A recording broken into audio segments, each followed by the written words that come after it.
And now, the author of Chasing My Cure, Dr. David Fajgenbaum.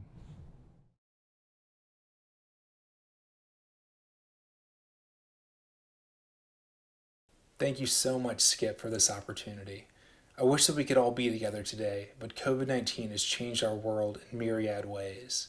I want to send my best wishes to all of the patients, physicians, and researchers battling COVID-19. When Skip first invited me to give this speech, we had no idea how relevant my experiences battling cytokine storms, chasing my cure, and coping with fear and uncertainty would be today. Today, I'm going to share my journey and lessons I learned from caregiving for my mother while she battled a glioblastoma, training to become a physician and hopefully one day an oncologist, to experiencing multiple deadly bouts of multi-organ failure, conducting research into my disease that saved my life, and eventually becoming an advocate and connector to accelerate progress to try to save other patients' lives too. I've organized my talk to focus on each of those perspectives and to highlight the progress that can be made when these 5 roles, patient, physician, advocate, researcher, and caregiver, unite for a single patient, unite with other stakeholders within a given disease, and unite across diseases. I'll start with my journey as a caregiver. A few weeks after I went off to college, my mom was diagnosed with a grade 4 glioblastoma. I was completely devastated and headed home right away.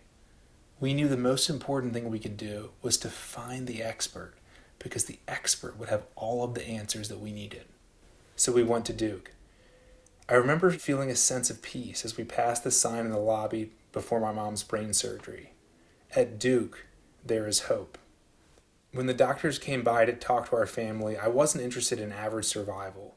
I asked what was the longest that anyone had ever survived a GBM, and was told the very longest was about 5 years. So I told my sisters, well, our mom is going to live at least 5 years and 1 day. I just believed, and I hoped with everything that I had. This is a picture of my mom and I about 1 year after her diagnosis, right around the time the tumor recurred. Just before she passed away a few months later, I promised her that I would dedicate my life to treating and researching diseases to help patients like her. I never expected that I would soon become the patient myself. Fast forward to my 3rd year of medical school. Suddenly, I experienced flu-like symptoms, abdominal pain, lymphadenopathy, and I was admitted to the hospital and then the ICU when my blood work showed liver, kidney, and bone marrow dysfunction.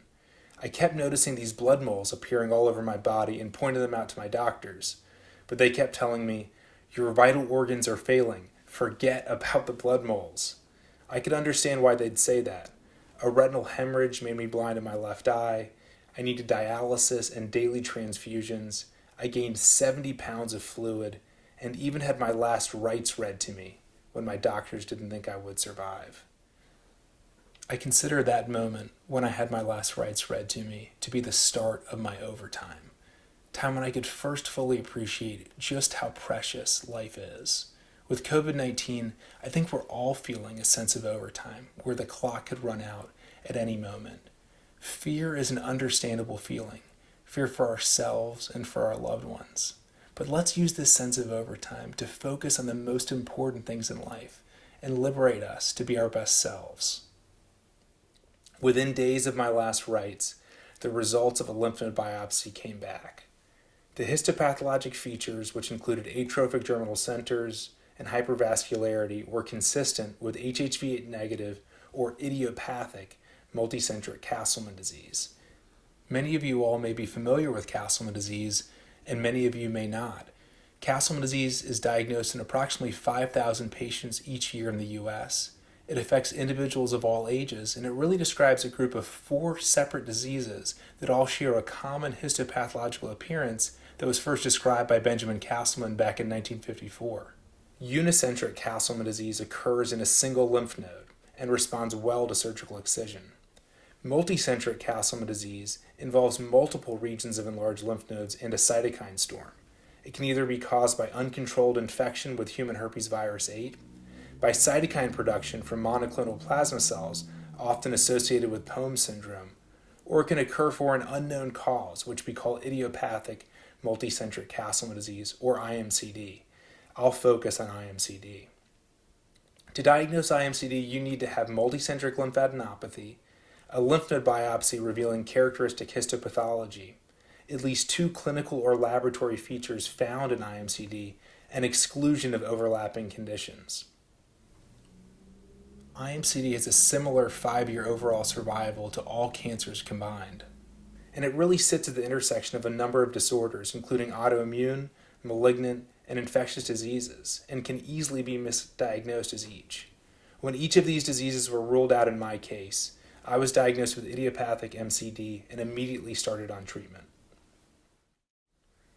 I was given a combination of chemotherapies which saved my life just in time. To tell you how sick I was, I felt better with every single dose of VDT-ACE-R. I remember one of the first walks that my dad and I took after nearly 5 months of being hospitalized. It was New Year's Eve 2010, and I had about 7 liters of fluid in my belly from the liver and kidney failure, but I was just so thankful to be alive. On our first lap around the floor, we passed the family waiting area, and we noticed there was a gentleman who looked like he'd been drinking on New Year's Eve. He was kind of swaying in his chair. And on our next lap around, we saw that he had fallen onto the ground. So my dad helped him back into his chair, and he looked at my dad and I, and he said, "Thanks so much. Good luck to you and your wife." We were a little confused, and then I looked down at my belly, and I realized he thought that I was my dad's pregnant wife. So I turned to my dad and I said, "You've got an ugly wife." That was a low point emotionally for both of us, but we laughed so hard. This photo was taken just a few weeks later after I was discharged after almost 6 months of being hospitalized. You can see how someone could have maybe confused me as my dad's pregnant wife. And this photo is from a few years earlier when I played college football at Georgetown. I think this is one of the worst before and after pictures ever, but if we flip the order, I think it could be a great advertisement for Peloton or for Muscle Milk. After a year of medical leave, I returned to medical school on an experimental drug called ciltuximab that targeted interleukin-6, and we had hoped would keep my disease in remission. Then, in the midst of my medical school training, I had another relapse and nearly died for the 4th time.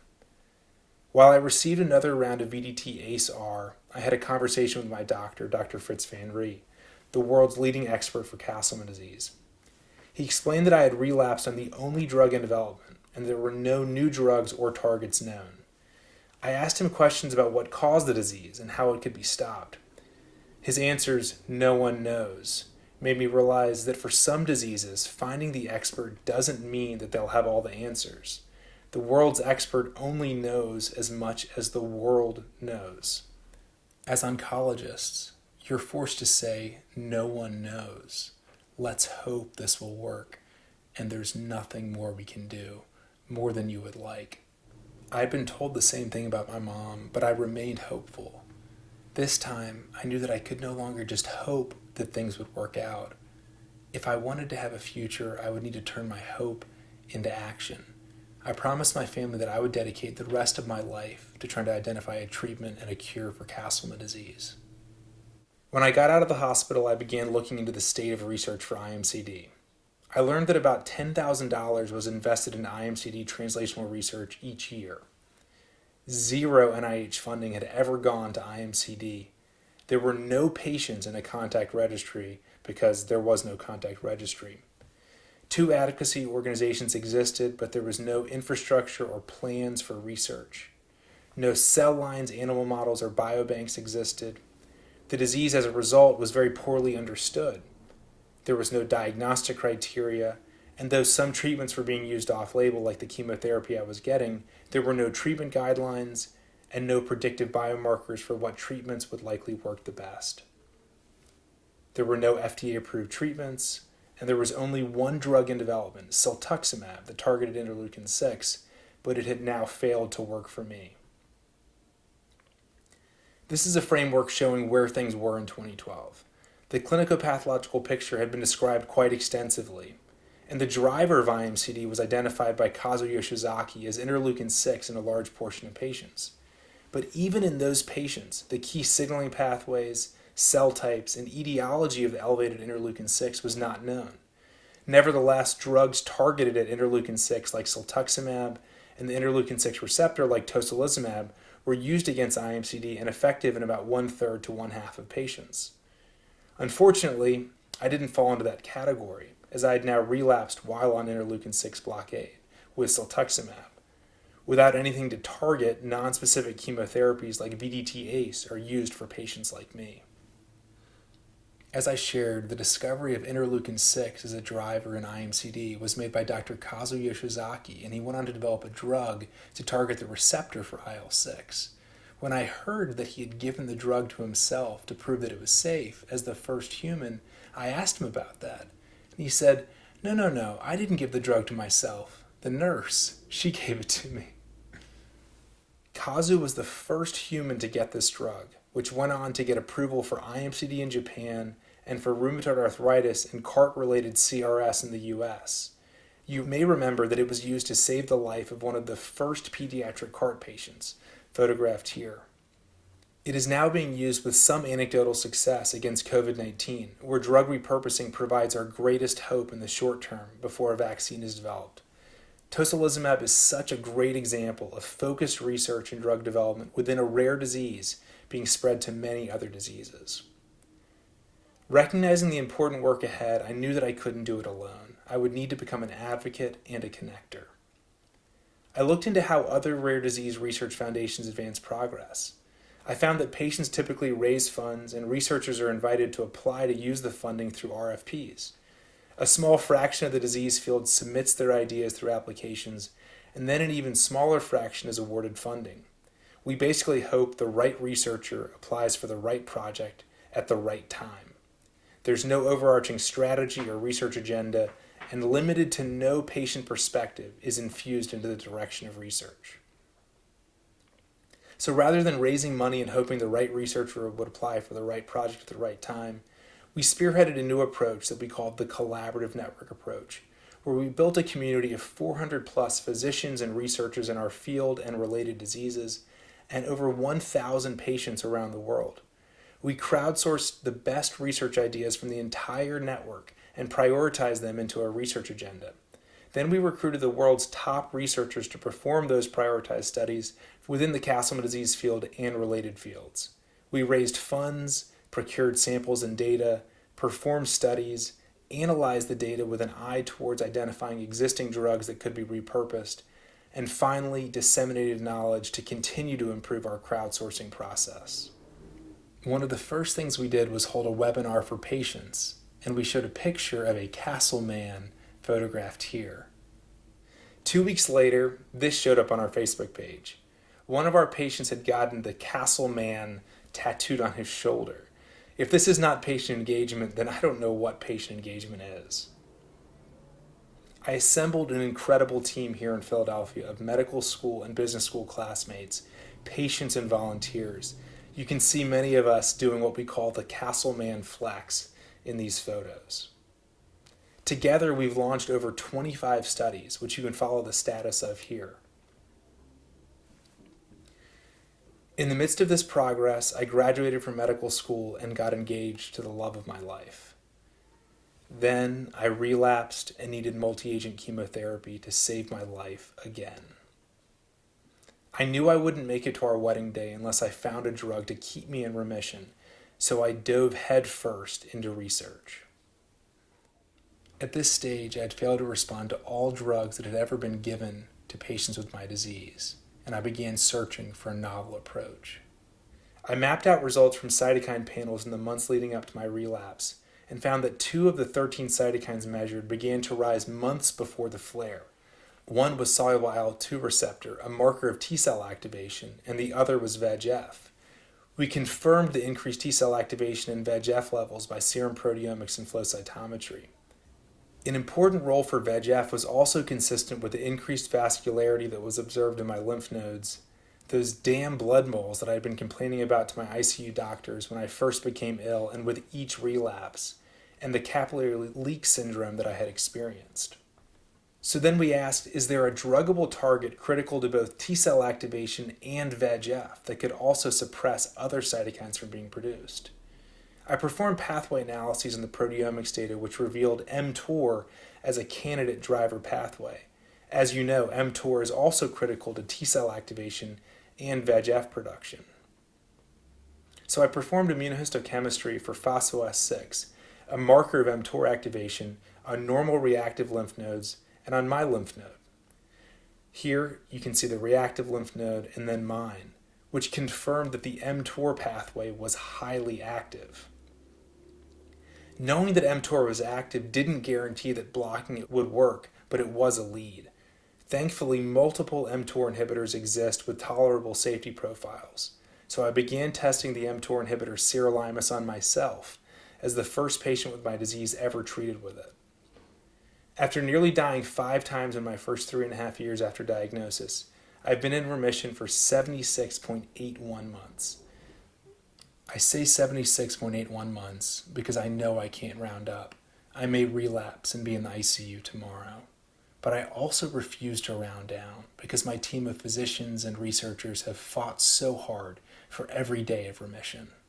The New York Times called this "Doctor, cure thyself," which I think is a bit of an overstatement as I could relapse any day.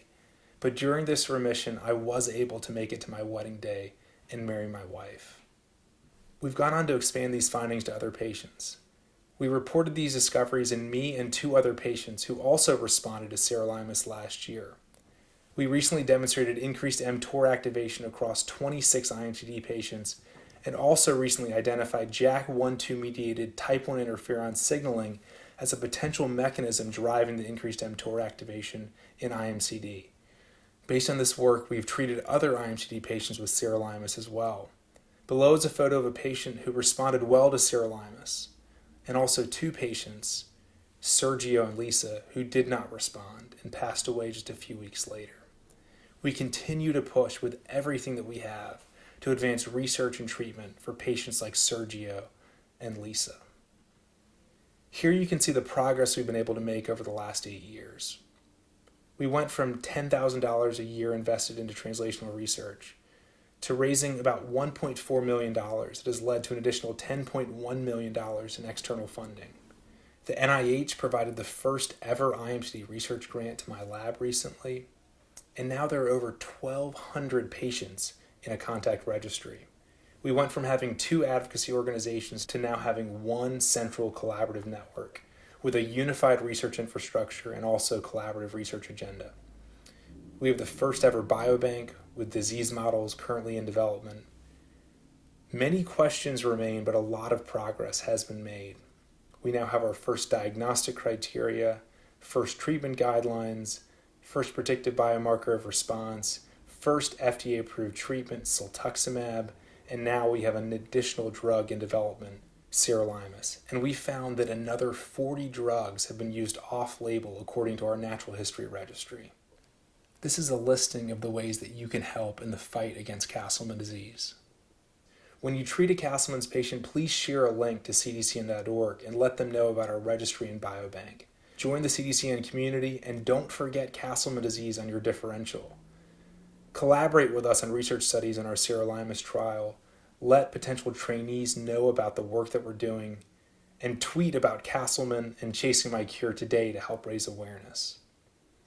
In the final part of my talk, I would like to share lessons from each of these 5 perspectives so that we can help to achieve Skip's vision of uniting to conquer cancer for a specific patient within a disease and across diseases. There are several great examples of communities uniting in oncology and beyond. The first I want to highlight is the Chordoma Foundation, which has done a great job of ensuring continuous scientific discourse among its community. The Chan Zuckerberg Initiative's Rare as One initiative is working to help rare disease organizations to crowdsource research ideas into a research agenda based on the collaborative network approach that we've pioneered. Count Me In and the Angiosarcoma Project is another great example of direct-to-patient consents for samples and medical data. TAPER is helping to systematically track off-label drug use in oncology, which has been so important to our own efforts in Castleman disease. And lastly, with the overlap between COVID-19 and IMCD, both clinically and therapeutically, I decided to refocus my lab in March to systematically track all off-label treatments being used against COVID-19 and to follow our blueprint to search for new drugs that can be repurposed. We found approximately 150 drugs have already been tried in the first 15,000 COVID-19 patients that we've studied. You can check out this resource at cdcn.org/corona. I want to close by sharing lessons from my journey that can help with bridging these gaps regardless of the disease. As a patient, I've learned that there are many different kinds of hope. There's the kind of hope that trusts and waits, like when I hoped that my mom would be the longest survivor ever. There's the kind of hope that helps you to keep fighting, like when I met another Castleman disease patient and saw how well he was doing. And there's the kind of hope that inspires action. I wrote Chasing My Cure because I wanted to share my journey and share my message of turning hope into action. I think this excerpt is especially fitting. Hope cannot be a passive concept. It's a choice and a force. Hoping for something takes more than casting out a wish to the universe and waiting for it to occur. Hope should inspire action. And when it does inspire action in medicine and science, that hope can become a reality beyond your wildest dreams. From the caregiver perspective, I learned how powerful laughter and positivity can be. Laughing may seem like the last thing you'd think of when you're terminally ill, but for me and my family, it was so important. I hope no one watching today is ever confused as their father's pregnant wife. But if you are, I hope you can find some humor in that and all of life's challenges. From the physician perspective, I think it is really important that we communicate our limits. We all want to know everything there is to know about every disease. But we have to be honest with ourselves and our patients that none of us can know everything there is to know about every disease. And for some diseases, knowing everything the world knows is still not enough. From the researcher perspective, I think it's important to highlight that solutions can be hiding in plain sight. The drug that is keeping me alive was sitting at my nearby CVS for the 3 years that I was in and out of the hospital, but no one had thought to use it. There are approximately 10,000 known human diseases. The approximately 1,500 approved drugs are indicated for about 2,500 of those known diseases. This is a cartoon of an old dog reading a book about new tricks. Let's look at old drugs for potential new uses. How many drugs already approved exist, like sirolimus, that could be effective for the 7,500 diseases with no options? When they are given, we must systematically track off-label drug use, which we're doing with our Accelerate Natural History Registry for Castleman disease. And when appropriate, we must progress towards formal clinical trials, like we're doing with sirolimus for IMCD. And it's so critical to do this across diseases, like we're doing with the Corona Project for COVID-19. Lastly, from the advocate connector perspective, I've learned that it takes an army. You have to bring everyone together and utilize all samples and all data within a given disease, but also across overlapping and even unrelated conditions. In my case, I've been in each of these 5 roles. But I've also connected with so many amazing colleagues across Castleman disease and other diseases. Each of you plays at least one of these roles. I hope you'll work to identify other key stakeholders within your individual patient networks, within your given disease areas, and across diseases to unite and conquer. As I look at this list, I think they're also highly relevant to the COVID-19 world that we're all living in. Let's continue to provide hope. Laugh hard, communicate clearly, search relentlessly, and fight shoulder to shoulder. Simply, let's unite and conquer. Thank you so much for the work that you do, and thank you to all those people who have supported me on my journey chasing my cure.